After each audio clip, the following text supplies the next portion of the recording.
নমস্কাৰ ৰূপজ্যোতিষ ব্লগলৈ সকলোকে স্বাগতম জনাইছোঁ। আমি কালাৰ ব্লাইণ্ডৰ এটা ভিডিঅ' কালি দিছিলোঁ, যিটো কালাৰ ভিজন টেষ্ট বুলি আমি কওঁ SSC GDত, আৰু ইয়াৰ কাৰণে আমি কেইটামান লৈ আহিছোঁ। এতিয়া যোৱাকালি এটা আমি ভিডিঅ' দিছিলোঁ, তাৰ পিছৰ ভিডিঅ' এইটো ছেকেণ্ড পাৰ্ট। তোমালোকে চোৱা আৰু মোক এনচাৰবিলাক কৈ যোৱা, কাৰণ ইয়াতে যথেষ্ট ল'ৰাই ৰিমেডিকেল পাইছে। বহুতৰে বহুত প্ৰব্লেম থাকে, হয়তো ময়ো 2-4 দিনৰ পিছত হয়তো ময়ো কিছু কালাৰ ধৰিব নোৱাৰিব পাৰোঁ। এইটো চকুৰ এটা প্ৰব্লেম হয়, সচৰাচৰ দেখা পোৱা যায় কিছু কিছু লোকৰ ক্ষেত্ৰত, যিহেতু আমি মোবাইল এনি টাইম ইউজ কৰোঁ। আগৰ ক্ষেত্ৰত হয়তো ইমান নাছিলে, এতিয়া যিহেতু মোবাইল LCDবিলাক আমি বেছি চাই থাকোঁ, ডিছপ্লেবিলাক বেছি চাই থাকোঁ, টিভিটো আজিকালি নাইকিয়া হৈ গ'ল, এনি টাইম মানুহে মোবাইল টিপি থকাৰ কাৰণে কি হয়, চকুৰ যিটো ৰশ্মি, চকুৰ যিটো পাৱাৰ, এইটো লাহে লাহে কমি যায়। তাৰ কাৰণে ডিষ্টেঞ্চৰ প্ৰব্লেম হ'ব, কিবা এটা কালাৰ আমি দেখা নোপোৱা হ'ম। আৰু কালাৰ ব্লাইণ্ড এটা টেষ্ট কৰা হৈছে, আৰু গোটেইখিনি তোমালোকে এনচাৰকেইটা দিয়া, তেতিয়া মই গম পাম যে তোমাৰ কোনো অসুবিধা নাই, আৰু যাতে SSC GD তুমি কোনো কাৰণতে ফেইল কৰিবলগীয়া নহয়। কালাৰ ব্লাইণ্ডৰ কাৰণে আৰু ডিষ্টেঞ্চৰ কাৰণেতো তোমাৰ 20 ফুট আঁতৰৰ পৰা তুমি ক'ব পাৰিব লাগিব 6 mm চাইজৰ আখৰবিলাক, সংখ্যাবিলাক, সেই হিচাপত নিজকে প্ৰিপেয়াৰ কৰিব লাগিব।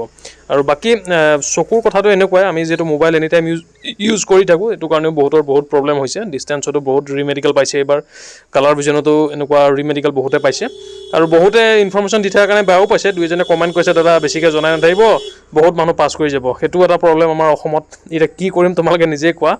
এইবিলাক আৰু মই কাৰোকো নাম বা কাৰোবাৰ নাম্বাৰ ডিছক্ল'জ নকৰোঁ, কিন্তু বহুতে কৈছে যে এনেকৈ বেছি জনাই থাকিলে ইজি হৈ যাব, কিবা হৈ যাব। সেইটো মই আজি জনাই থকা নাই, এইটো বহু বছৰ হ'ল। তুমি ভাইটি নতুন হৈ আছা, তোমালোকে বহুত বাকী আছে শিকিবলৈ।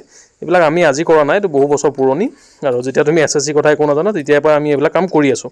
সেইটো কাৰণে বাকী তোমালোকে জনাবা কমেণ্ট কৰি এইবিলাকৰ এনচাৰবিলাক, আৰু লাগে নে নালাগে সেয়াও জনাবা। যদি তোমালোকক ভিডিঅ' নালাগে মই নিদিওঁ, ইমান একো কথা নাই বাৰু, তোমালোকৰ নিজৰ সেইটো ইচ্ছাৰ কথা। এইকেইটা তোমালোকে কমেণ্ট কৰি জনোৱা।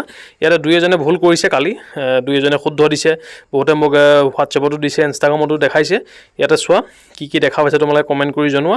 কাৰণ কালাৰ ব্লাইণ্ডটো এনেকুৱা এটা প্ৰব্লেম যিটো একেদিনাই ঠিক নহয়। কাৰোবাৰ যদি হৈ গ'লে এইটো পটককৈ ঠিক নহয়, হয়তো কোনোবাই মুখস্থ কৰি পেলাই বা কোনোবাই কিবা কৰি পেলাই, কিন্তু আমি ইয়াৰ এনচাৰ দিব পাৰিব লাগিব। যদি তুমি 1, 2, 3টা ভুল কৰি দিয়া, তোমাক ৰিমেডিকেল দিব, পিছত আকৌ ভালকৈ চেক কৰিব। সেইটো কাৰণে যিসকলে ফৌজৰ চাকৰি, পুলিচৰ চাকৰিৰ কাৰণে প্ৰিপেৰেশ্যন কৰে, তেওঁলোকৰ কাৰণে খুব জৰুৰী এটা ভিডিঅ'। এইকেইটা আমি এনেই দেখাই থকা নাই, বহুতে ভাবিব এনেই দেখাই আছে, এনেই দেখাই থকা নাই। যেতিয়া তোমাৰ টেষ্ট হ'ব তেতিয়া তুমি গম পাবা এইখিনিৰ মূল্য কিমান বেছি। যিসকলে প্ৰেক্টিছ কৰিছে, আমাৰ প্ৰি মেডিকেলত আহিছে, আমি বুক দেখাইছোঁ, তেওঁলোকেতো বহুতখিনি প্ৰেক্টিছ কৰি গৈছে। যিসকলে কৰা নাই, ইয়াতে তুমি চোৱা কি কি দেখা পাইছে, তোমালোকে কমেণ্ট কৰি জনোৱা। আৰু আমি জনাই থকাৰ এটাই উদ্দেশ্য, যাতে আমাৰ অসমীয়া ল'ৰাকেইটা ফেইল নকৰে, পাছ কৰি আহে।